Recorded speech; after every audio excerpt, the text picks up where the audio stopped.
Hello everybody, I'm Jude and this is Lammy, and together we are Little Lamb Tales. And remember, you can tweet about us on Twitter or join us on Facebook and say hello. Today is a very special day. It's the 23rd of April and that is St George's Day. So if you are English or if you live in England, St George's Day is a very special day indeed. He's our special saint, and so I thought I would tell you a special story about him and a fight with a dragon. That's why Lammy's all dressed up, ready with his sword. You're feeling very brave. Here we go. The story of George and the dragon. Now, George did not live now. He lived hundreds and hundreds and hundreds of years ago. And he didn't even live in England.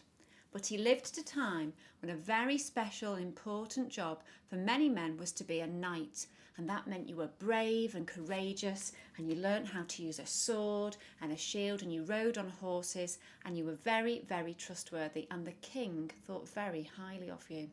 And in fact, the King of England sent many knights out around the world to go on quests and adventures.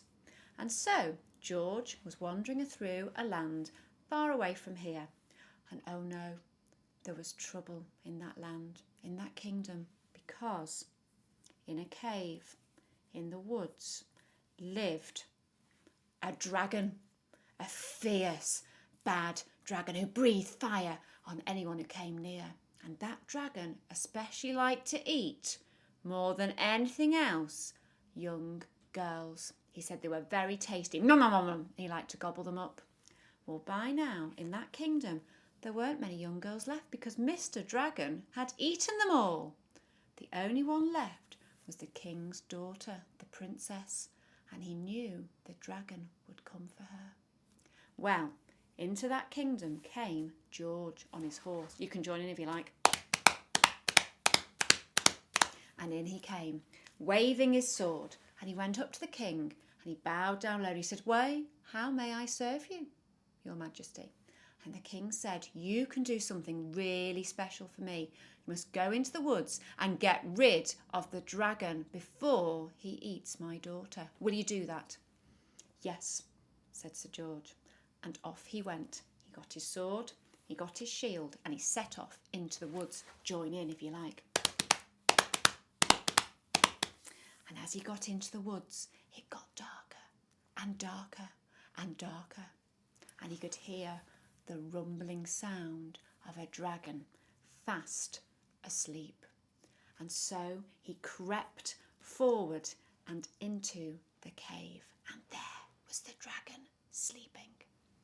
And so George got his sword and he cried out, "Stand up and fight me, and I will vanquish you." And the dragon woke up and snarled and roared, and out breathed fire. George had to dodge out of the way, and he tried with all of his might to try and stab the dragon with his sword, but nothing worked and his sword broke. Oh no! And poor old George was exhausted, and he spotted a tree and he rolled away from the dragon and sat down under the tree, and luckily for him, it was a magic tree, and the orange blossoms fell all around and protected him while he gathered his strength. Luckily for George, he'd remembered to bring his spear as well as his sword. That's a really long, sharp piece of wood.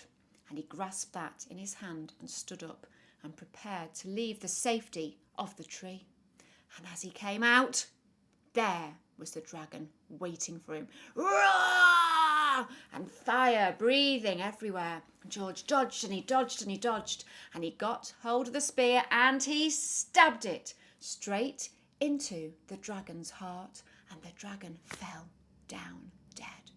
George had won, and when the king heard this, he was delighted, and they threw a huge party, and they said, "George, you are the bravest knight we've ever seen. So George, we'd like you to stay and marry our princess." And Sir George said, "Do you know, that's really, really kind of you, but I've got other things to do I need to do for my own king. So if you don't mind, I'll stay the night and then I'll be off tomorrow to carry on my way." And that's what George did. And you know, ever since then, the people of England, when they heard of St George's bravery, they decided they'd like him to be their special saint. And so, on St George's Day, we remember the bravery of good, honest and brave George, and that's why we celebrate his day on this day.